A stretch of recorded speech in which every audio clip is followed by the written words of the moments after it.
Hello, this is our book group on Thousand Splendid Suns. I'm Drew O'Connell. I'm Ian Robertson. Sam Chutera. So, the first question is that Khalid Hosseini said that the ending of Thousand Splendid Suns is not sad at all, but do you agree? Personally, I do not think the ending is sad. With the two main characters, the two women in the book, when Miriam has to give her life for Layla and her kids, I think that she died for a good cause, and in the end, that's what she didn't have a good life at all. So it even says in the book that she was almost like destined to a life of that. And for Layla's cause, I really don't think like it was a good ending for Layla. You know, she moved with Tariq. I can't pronounce his name. Tariq, and they had two kids together. Well, they didn't have two kids together. But they lived happily together, and they worked in the orphanage with the leader of the orphanage, and they lived a great life together. So no, I don't think it was a bad ending. I agree saying that it was not sad, and I also agree because I think it was sad. Miriam dying, I think that's very sad. But I mean, yeah, as Ian said, she was always destined for a life with that sort of ending. And Layla, her father always said that she was going to be in the front of a newspaper one day.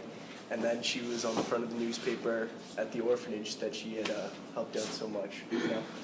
And I thought that was a very positive ending for Layla, not so much Miriam. I think most people can agree on that one. It is tough to lose a character that you almost have become so close to towards like the first half of the book. That is what is personally sad about it. But I also agree. I think that it kind of leaves it up to like hope. Like things are changing in Afghanistan, things are getting better. So I would completely agree with Khalid Hosseini on this one. Next question. Women in Afghanistan have a very rough life, being sheltered and abused. How does the woman like us we endure, it's all we have, resonate with stories of Layla and Miriam? You want to start us off? Well, obviously, as you can see in the book, I mean, Miriam and Layla are abused like every day, battered, almost to the verge of death. I mean, they have to go through all these tortures, and Miriam pretty much got tortured by her own mother and father, and Layla's parents die. She has to like give away her daughter to an orphanage for a period of time. Like her only love of her life is taken from her for a period of time. So they have it really bad, but they do endure. I mean, it's kind of inspiring, like the strength that they have. It's almost unfathomable in like an American society. So it's pretty amazing. I think the line that says "Women like us, we endure. It's all we have." I think that was that Miriam's mother before? I think, before she went yes, out? I believe so. And she was still at the couple? Mm-hmm. I think so. Yeah, it was. But I think that line says a lot because there's really no other option they have. They're stuck in the house. They can't express themselves like they can today, and they very much were sheltered by their husbands, and especially conservative husbands such as Rashid, who made the women wear burqas, and he was very strict and very violent towards them. Next question. How does Layla and Miriam's relationship grow through the birth of Aziza and the abuse of Rashid? Well, before the birth of Aziza and the abuse of Rashid, I really think that Miriam was very jealous of Layla because she thought that Layla was coming to take Rashid away from her, even though Rashid had been abusing Miriam to a very high extent. But I think when they came together after they both realized that they're both the victims and they're both in this together, and when they're both beaten by Rashid, they have to stand up together and almost fight back in some way. And with the birth of Aziza, Miriam sees that because before Aziza, nothing in her life actually had loved her except Jalil and Nana to an extent, and she realized that Aziza really loves her, and that's why she respects Layla. And also the two of them never really get close until Aziz is born. Like they kind of like grow their mutual bond through her. Like Miriam like curls her hair, like rubs her hair and like lies with her when Aziz is crying but Layla's asleep. And she realizes that she can trust Layla when Layla jumps in front of her, which transitions into our next question. with all the hatred between Miriam and Rashid, why was she so jealous of her when she first married Rashid, and why did Layla courageously defend Miriam from Rashid's beating? Well, when Miriam was being beaten, because Layla wasn't from the start, she did not love Rashid at all. She moved in with Rashid so she could have a life with her child legally, and that's why she swindled Rashid into thinking that it was his own kid, and she fights back on Rashid. She fights back on Rashid because she doesn't care. She doesn't respect Rashid, and she realizes that the troubles that Miriam has been going through. So she wants to help out with Miriam. Also, you can see the differences in how they were raised. Like Miriam never stood up to, well, in the beginning of the book, never would have stood up to Rashid just because she was always taught to be subservient, and she wasn't as good as men. And Layla, with her father, was educated, and she was much more willing to stand up to him and face whatever he was going to throw at her. If Rashid knew the whole time that Aziza was not his own baby, why didn't he just kill Layla and throw away the baby then? Because I think he knew that he would have lost Layla right then, and she would never been able to forgive him. And his ultimate goal of having a wife was only so he could have a son. So I think that it was pretty straightforward. He didn't really care about Aziza at all, but he cared more about the future he could possibly have with the son. And also, when Layla first moved in, Rashid was infatuated with Layla. He really loved her more than Miriam, and he loved her more than anything before he even knew that she was pregnant at all. I don't think he really loved her, though. Well, he liked her so much because he felt that Miriam was infertile. So with Layla, it was his chance to have a son, and he was finally going to be able to have a son again after his son died, and it was basically his fault. And I think that always ate at him, and always yearned for another son to get a second chance. Why do you think some people, like the man on the bus, were so willing to betray their countrymen, but others, such as Zaman, the orphanage director, were so willing to help?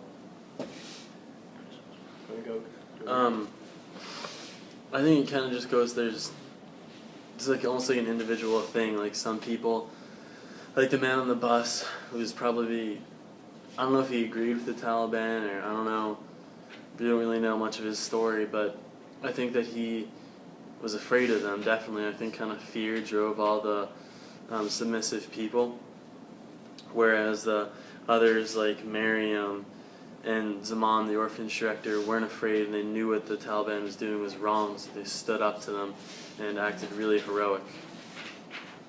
I think it was all about kind of the situation they were in. The guy, Zaman, at the orphanage, I think felt for them a little bit, and I feel like he kind of could have related to their story more than the guy on the bus who was just trying to get out of there. And I think he didn't want to get punished for having any part to do with women leaving their husband, and he was so terrified of the Taliban, he was very quick to throw them under the bus. Despite his hatred for Miriam stemming from her inability to provide him with a son, once he gets Zalmai, he is very cruel to his wives. Why doesn't he settle down and treat them fair once his boy comes into the world? Well, like we said earlier, I think, he knows this whole time that Aziza wasn't his baby, and almost that he puts himself in a superior role than them, and he almost, I wouldn't want to say revenge, but he has all this anger built up inside that he's been hiding before Zalmai was born, and I think it's just released, after Zalmai is born, and he strongly favors Zalmai over Aziza, Miriam, and Layla. I think he's not nice to them anymore because the whole reason he was nice to Layla and Miriam at the beginning when they're first together is because he wants a son. And finally when he gets Zalmai, he's like, there's no reason he should be nice to them anymore because he has the son that he's wanted. Yeah, it's almost like, what's the point of you guys anymore? You've given me all that I've wanted, so it's a tough life for you. I'm just going to kind of treat you terrible, and there's nothing you can do about it. It's pretty awful, and the differences he taught the children. How do you think their own childhood relationships with their families influenced Layla and Miriam in becoming so close? Well, I think they almost had, I don't want to say, they had pretty much opposite childhood lives. Miriam, she didn't come into a life of abuse, but she came with a life of shunning her. Her nana called her harami all the time, and that's one of the most offensive words in that language. And Layla, on the other hand, came up for a life. She had a good childhood, even despite all the bombings and her friends being blown apart. She had a very good relationship with Tariq and her parents, and I think that, the saying opposites attract. I don't know. It's just I think they connected together when they realized both of their pasts when they were with Rashid. I think. No, go ahead. I think that Miriam kind of was brought up in this life of she didn't really have, like, obviously I think Nana loved her more than she really expressed, but she didn't really have a father. She didn't really have someone who like taught her things, like looked after her, told her that she could be more than just a wife. Whereas Layla had her father like speaking in her ear the whole time, doing things like saying like you can be so much more, you can go to college. And her mother, on the other hand, was kind of the absentee one, the cruel one. So it's almost like they had this mutual thing with both of their mothers saying they aren't good enough, but I think it was the whole father thing that really influenced them the most. Like Layla always had these higher aspirations, whereas I feel like Miriam just kind of took everything and just kind of endured.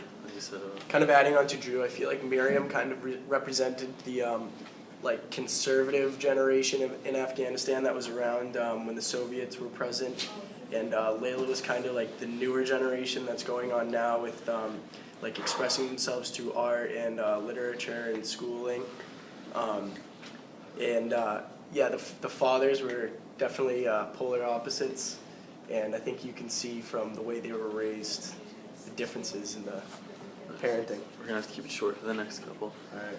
If Zalmay learned the truth about both the cruelties of Rashid toward his mother and Rashid's murder, do you think that he would understand, or would he still hate his mother for letting Miriam kill Rashid? I think he would still hate his mother just because his father raised him to believe he was so much superior to women. But at the same time, he was so young, I feel like eventually he would kind of forget about his father and learn to love. I don't. If he found out while he was still young, I don't think he'd understand. His life was Rashid, and Rashid was his life, and I just think that there was the father-son bond that couldn't be broken, and nothing could make him say anything bad or learn anything bad about his father. I disagree. I think he would understand, because I think he was like 2 or 3 years old. I said he wouldn't understand. When they left. No, I said he would understand. Because I think he was like 2 or 3 years old when he left. Doesn't really. When he's 8, he won't remember Rashid at all, except for maybe stories and saying like, "Who's your father?" But he was terrible towards her. So his love for Rashid is gonna go away, but he's still gonna love Layla and Tariq. So he's gonna take their side. He's not gonna go defending Rashid after he beat the person who actually did raise him. Rashid didn't really raise him. He just kind of spoiled him for 2 years of his life. And also, if you think of the executioner he's trying to comfort Miriam in the truck. He's telling her about his father and how he got killed, and he doesn't remember his face, but he can just remember kind of the ideas that thinking of him brought, but nothing really specific. So I think memories would fade over time. If you were in Layla's situation,